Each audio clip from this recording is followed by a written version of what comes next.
Welcome aspirants, welcome to Shriram IAS YT channel on this 1 PYQA day series. Today is the day of disaster management and that is why I'm here to talk about one previous year question which has appeared on in mains 2016, that is General Studies paper 3 mains 2016. Let's see the question first.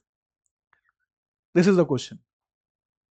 With reference to National Disaster Management Authority NDMA guidelines, discuss the measures to be adopted to mitigate the impact of recent incidents of cloudburst in many places of Uttarakhand. Answer in 200 words, 12 and a half marks. A decade has passed since this paper, appeared in front of the aspirants while writing the mains. इसीलिए जो 200 words का जो concept है वो हमें दिखाई दे रहा है. 2016 के बाद 2017 mains onwards they don't have 12 and half marks 200 words questions. Nowadays you have 15 markers for 250 words, but we will respect even here the word limit what they have written, that is 200 words. What is the question? They are asking you to discuss the measures to be adopted to mitigate the impact of the cloudburst incidents which have taken place in the state of Uttarakhand. और reference क्या होगा? National disaster management authority की guidelines, that will be the reference. So an interesting question which is still can be asked almost in the similar vein in today's circumstances, क्योंकि इस साल भी कई cloud burst की घटनाएं उत्तराखंड में हुई हैं. But we will keep that in mind. It is the question which has appeared in 2016. We will take the time tested format, that is introduction, body and conclusion. So we will start with the introduction of this question. Now how will you will pursue the introduction part? Many of you I know feel that the toughest part in answer writing is introduction itself, because once you have written introduction good enough, तो जो pen होता है वो normally flow होने लगता है. तो introduction, I as always say, is the face of your answer. It should be something which hooks the examiner up. तो यहाँ पे हम शुरुआत कैसे कर सकते हैं? बहुत तरीकों से इंट्रोडक्शन लिखा जाता है, लिखा जा सकता है, depending on your answer style, answer writing style. You can start with, in a way, talking about the cloudburst incidents in Uttarakhand and how they are rising because of the climate change and how they have other consequences. Cloudburst एक problem नहीं है. Cloudburst के बाद landslides भी आती हैं. Cloudburst के बाद जो वाटर है, वाटर लेवल एरिया का, वो बढ़ जाता है. फ्लड्स की भी सिचुएशन होती हैं. Flash floods particularly is a serious problem in these areas. Death, destruction, all of these things, they get along with the cloudburst. So you can talk, you can build upon the arguments which they are giving. अब 2016 में आया है तो I would have talked about the recent incidents to start with the introduction. Yes, the time tested formula also is, you can also talk about the definition of the cloudburst. What is cloudburst? As per the Indian Meteorological Department IMD, 100 mm या 10 centimetre जब rainfall होता है और 20 से 30 kilometre square kilometre के area में होता है विद इन फ्यू आवर्स, उसको हम बोलते हैं क्लाउड बस्ट. ये है क्लाउड बस्ट की definition as per the IMD. तो you can start with a definition also. Both ways it will work, क्योंकि आगे हम क्लाउड बस्ट की डेफिनेशन नहीं दे पाएंगे. 200 वर्ड्स में हमें लिखना है. Always remember the word limit. This is very very sacrosanct issue. इसमें हमें कॉम्प्रोमाइज नहीं करना है. It is very sacrosanct. The word limit is there for a reason. Do not violate the word limit. अब हम शुरुआत करेंगे अपनी कि जो हमारा क्वेश्चन पूछा गया, डेफिनेशन हमने दे दी, इंट्रोडक्शन शुरू कर दिया, उसके बाद बॉडी पे आएंगे. बॉडी में क्या बात होगी? एनडीएमए की जो गाइडलाइंस हैं उनके कॉन्टेक्स्ट में हम बात करेंगे जो मेजर्स अडॉप्ट किए जाने हैं to mitigate the impact. Impact क्या है? Death, destruction.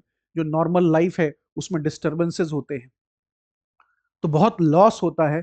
फिजिकल का जो इंफ्रास्ट्रक्चर है उसका लॉस होता है, लाइव्स का लॉस होता है, बहुत इस तरह के चैलेंजेस हमारे सामने होते हैं, तो उन्हें मिटिगेट करने के लिए देर आर एनडीएमएस गाइडलाइंस। तो उसमें प्राइमरली किसकी बात की गई है? You can divide them into structural part. This is common feature in disaster management के structural और non structural features होते हैं किसके? disaster management के या disaster risk reduction के, DRR के. So there are structural ways and then there are non structural ways.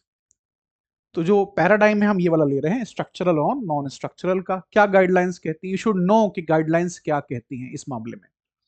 क्या गाइडलाइंस कहती हैं? They basically simply say that structural measures के केस में that you have to look into the drainage of the area carefully. जो drainage system है वो update होना चाहिए, क्योंकि जब इतनी ज्यादा क्वांटिटी में रेनफॉल होगा and if your drainage system is efficient it will be easier for the water to disperse. तो ड्रेनेज सिस्टम की जो इफिशियंसी है that should be taken care of. पहली चीज ये बात कर रहे हैं। दूसरा, ये जो पहाड़ी इलाके हैं उत्तराखंड के, यहाँ जब बारिश रेनफॉल इस तरह का होता है, क्लाउड बस्ट की सिचुएशन होती है, तो एक्सेसिव रेनफॉल यहाँ पे होता है। और हिली एरिया से जब ये पानी एक्यूमुलेट होकर नीचे आता है, it causes a lot of death and destruction. You should create what they call as check dams to hold this excess water.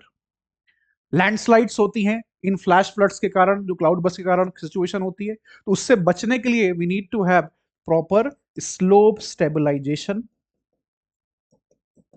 ये बहुत जरूरी है, स्लोप स्टेबलाइजेशन, ताकि लैंडस्लाइड के इंसिडेंट ना हो because of the cloud burst situation. Plus you also have to focus on the forestry, the green cover, जिसको वो कहते हैं afforestation, that is also required.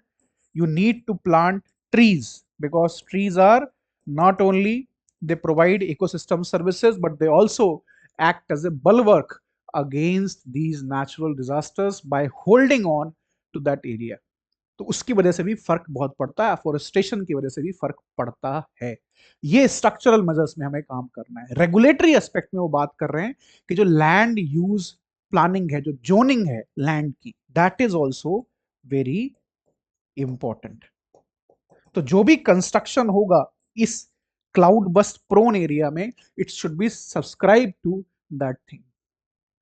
और illegal construction, unregulated construction should not be allowed. That is the structural part of the guidelines that the NDMA has issued और given.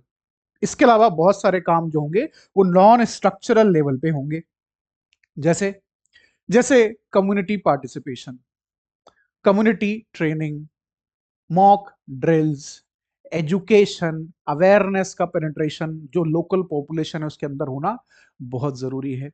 Coordination among different agencies, चाहे वो national level की agencies हो जैसे national disaster response force NDRF हो, state level की agencies हो SDRF हो, लोकल पुलिस हो, सिविल एडमिनिस्ट्रेशन हो, सिविल सोसाइटी हो, इनके बीच में कोऑर्डिनेशन होना बहुत जरूरी है। अगर कोऑर्डिनेशन होगा, सिनर्जी होगी, सिंक्रोनाइज्ड होंगे इनके एफर्ट्स, तो that will be very helpful in what mitigating the impact of these cloud burst incidences. ये होगा नॉन स्ट्रक्चरल मेजर के अंदर।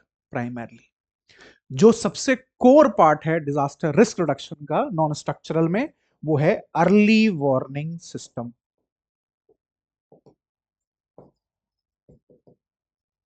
Early warning systems are very crucial. Early warning systems are very very crucial. तो यहां पे हमें ये चीज भी ध्यान में देनी है कि early warning systems are in place. Yes, जो रिमोट सेंसिंग वाला पार्ट है, जो रडार्स का पार्ट है, डॉपलर रडार्स प्राइमरली, वो स्ट्रक्चरल पार्ट में भी उसको हम लिख सकते हैं कि डॉपलर रडार्स का इंस्टॉलेशन होना चाहिए।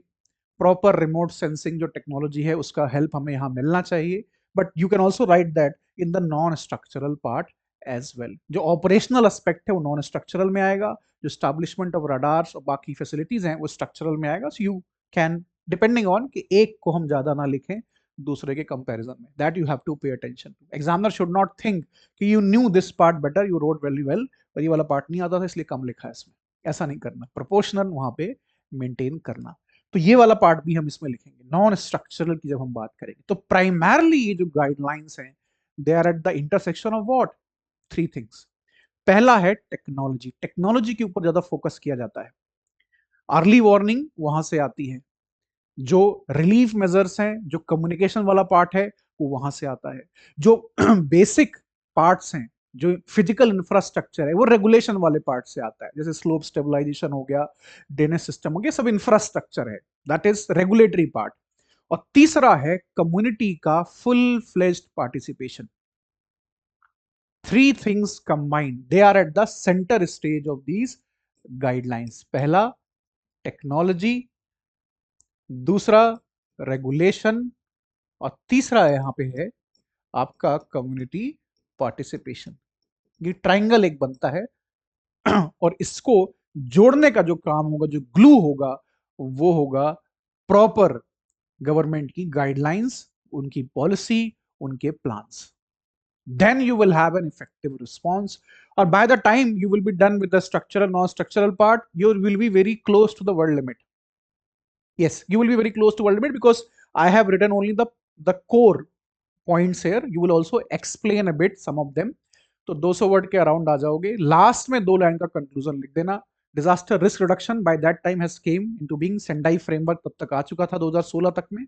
तो सेंडाई फ्रेमवर्क की जो गाइडलाइंस हैं, भारत की नेशनल डिजास्टर जो मैनेजमेंट की पॉलिसी है, उसके अगर हम कॉन्टेक्स्ट में देखें तो एनडीएमए की जो गाइडलाइंस इशू की गई हैं, they are basically a guiding document to make sure that we can mitigate the increasing the impact of increasingly influential disasters like cloud burst. इस साल तो मिनी क्लाउड बस्ट की भी घटनाएं उत्तराखंड में हुई हैं, बट 2016 की बात हो रही है, so we will not write these things. 2016 वाले पार्ट में वी विल राइट कि भाई as per the Sendai framework of 2015 to 2030 and National Disaster Management Policy 2009, National Disaster Management Plan 2016, which got amended in 2019. Disaster risk reduction is at the core of the disaster management strategy, integrating the technology, regulatory aspect, and full-fledged community participation. That's how we can mitigate the challenges like cloudburst in Indian Himalayan region, particularly like states of Uttarakhand. ऐसा लिख सकते हैं इसको conclusion में अपने। एक जो policy वाली बात है उसको भी we will integrate, examiner will know that you have comprehensively understood the topic, और आपका आंसर जो है फुल फ्लेज्ड एक आंसर बनेगा। That's how you write. But before you should know कि डिजास्टर मैनेजमेंट का पूरा पॉलिसी फ्रेमवर्क क्या है, जो गाइडिंग डॉक्यूमेंट्स हैं वो क्या है, और इस केस में स्पेसिफिकली यू शुड नो कि एनडीएमए की गाइडलाइंस क्या है। If you know the NDMA guidelines, it can be beautifully crafted. If you don't know, then फिर बहुत ही जेनरिक आंसर बन जाएगा, which will not attract good marks. So that's how you write the mains answer. I hope all of you got the gist, and start writing. Obviously, the next year, if you are preparing for the next year, this is the time to start writing answers without hesitation and without self doubt. Thank you.